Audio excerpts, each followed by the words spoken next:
I'm here with senior running back and U.S. Navy veteran Greg DeLuca. Greg, thank you for joining us on our pregame show.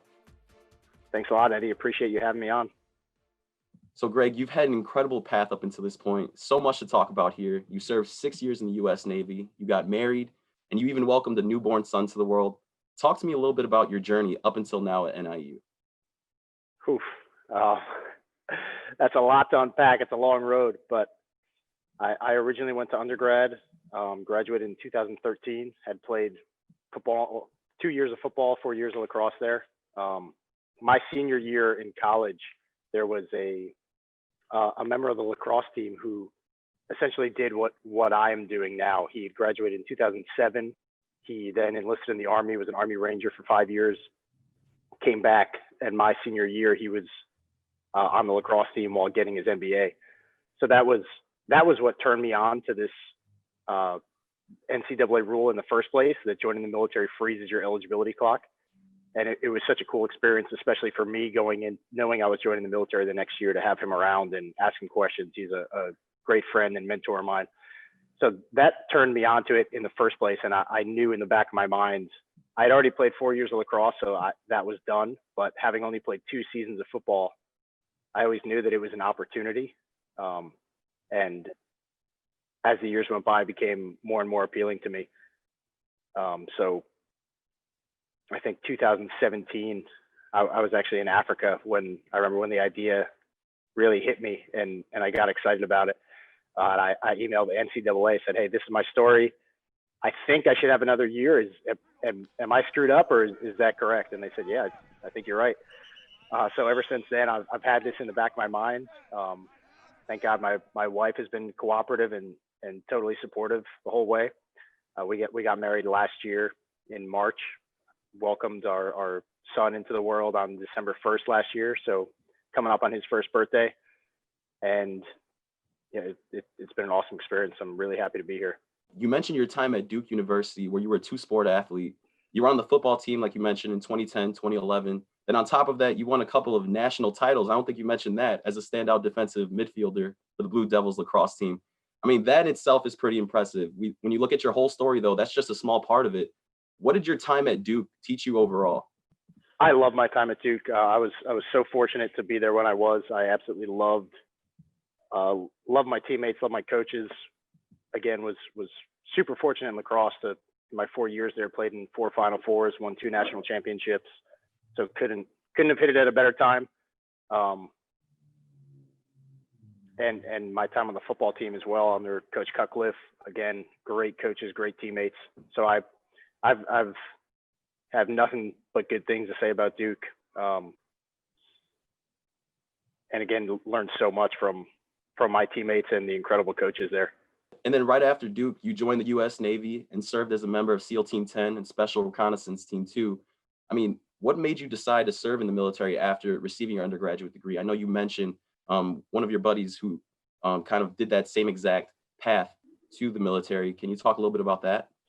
Sure. So growing up, I was always playing sports, always played football and lacrosse, but was never, and still to this day, I'm not big into the X's and O's, right? It's not the specifics of the sport that I'm passionate about. It's really about being on a team with a good group of guys that I can trust, going out scrapping and doing really difficult things together and forming those great relationships. That I've got a few friends throughout my life that I haven't been on a team with or done something very difficult with, but honestly, it's pretty rare. I think most of the overwhelming majority of my close friends I've done difficult things with, and I've just always found that that's where I've formed the best relationships. I mean, speaking of something difficult, you served as a Navy SEAL. I mean, that's something pretty impactful. You did it for 6 years. What did that experience mean to you? It means a lot, for sure. It taught me so much, and it's an experience I'm so grateful for, and I look back on extremely positively. But there are a lot of, like most times in life, when you're learning something important, it's not always smooth sailing. You usually don't learn things by having fun. You learn things after you get hit over the head with something, and you say, "Oh, I better rethink what I'm doing here." So being in the Navy, deployments, training, just put you in so many situations and experiences where you're either doing things that you're afraid of or putting you in zones where you're not comfortable.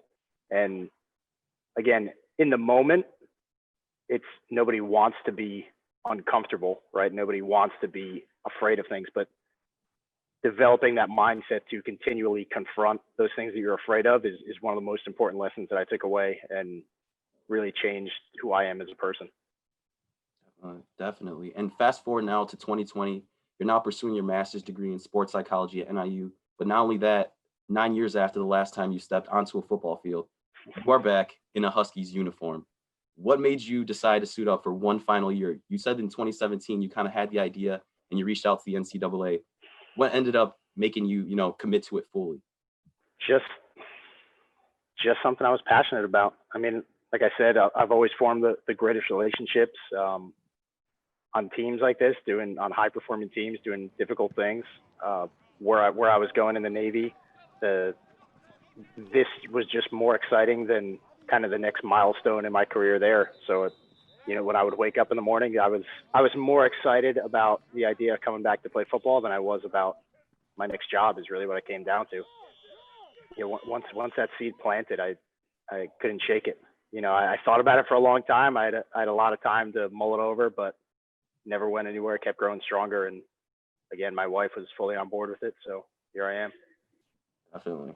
And now you're a Husky, so that's awesome. We're right. happy to see you. But last question here, Greg. So now with your military experience, being a husband, as you just mentioned, and a father, you definitely have a different mindset coming into this role with this young Husky squad.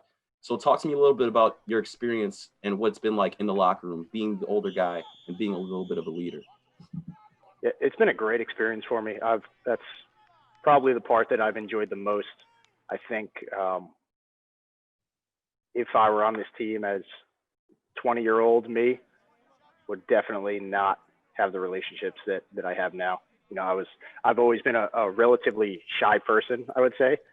And really, earlier when I was discussing doing things you're afraid of in the military, for me, I've been able to apply that to social situations almost more than anything, right? Where now I'll be able to go up to players that either just out of the blue, or if I see somebody's, having a rough practice, if you can tell when people are pissed off or unhappy about a situation, and I'll just ask them, meaningful questions, kind of cut through the BS that normal banter, especially on a football team. A lot of guys it's a pretty masculine environment. A lot of guys put walls up. So I think having the position that I'm in is pretty unique in that obviously I'm older than the rest of the guys, but I'm not a coach, right? I'm still in the locker room. I'm still going through all the same things that they're going through. So I think it puts me in a unique position to reach out and to interact with guys that I've really enjoyed. Definitely. And Greg, I appreciate your time today. For those of you who do not know, Greg and I are actually classmates. We're going to be in class in a few hours from now. But so learning about your story, which I literally found out about last week, was like really impactful for me because meeting you in class, you never put off that persona that, you were above anybody else. So for me, learning about your story and just hearing about, your experience in the military and everything like that meant a lot to me. And I'm glad that others are going to be exposed to your story as well. So Greg, thank you for your service. I truly wish you the best of luck moving forward. Eddie, thank you so much. Appreciate you having me on.